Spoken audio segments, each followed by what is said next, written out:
ఈరోజు మీరు చూడబోయేది గ్రామ సభ. మన గ్రామ సభ అనేది మన సమస్యలను మనమే పరిష్కరించుకోవచ్చు అనే భావన ద్వారా పుట్టింది.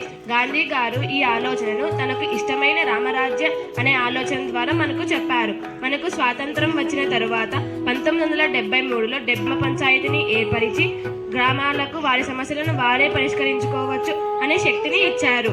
గ్రామ పంచాయతీ సమస్యలను చర్చించుకొని వారి సమస్యలను పరిష్కరించుకునే నిజమైన ప్రజాస్వామ్య వేదిక. మన గ్రామ సభకు సర్పంచ్ గారు అధ్యక్షులుగా వహిస్తున్నారు.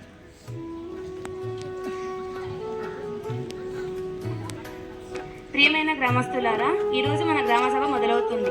ఎవరికైనా సమస్యలు ఉంటే చెప్పండి. ప్రతి ఒక్కరి సమస్య మాట విలువైనది.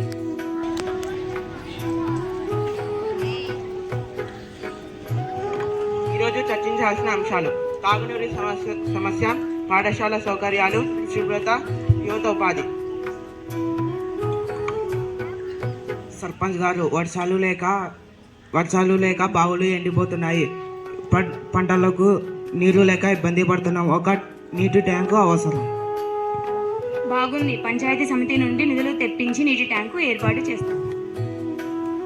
ప్రభుత్వం పాఠశాలలో మా పిల్లలకు కూర్చోవడానికి సరైన బెంచీలు లేవు. వర్షం వస్తే పైకప్పు కారుతుంది. ఈ సమస్యను విద్యాశాఖకు రాసి పంపుతాం. పాఠశాల మరమ్మతులకు నిధుల కేటాయింపులు కోరుతాం. మా గ్రామంలో చాలా మంది యువకులు నియోజకులుగా ఉన్నారు. మాకు కంప్యూటర్ శిక్షణ కేంద్రం లేదా ఉద్యోగం శిక్షణ ఇవ్వాలని కోరుతున్నాం.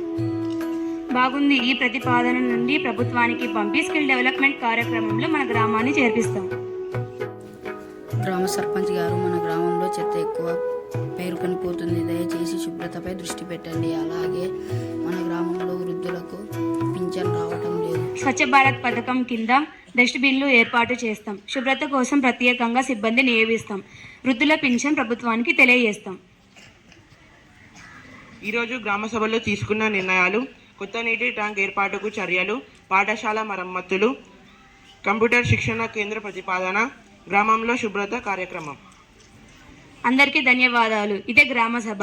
ప్రతి సమస్యకు పరిష్కారం ప్రజలతోనే మొదలవుతుంది.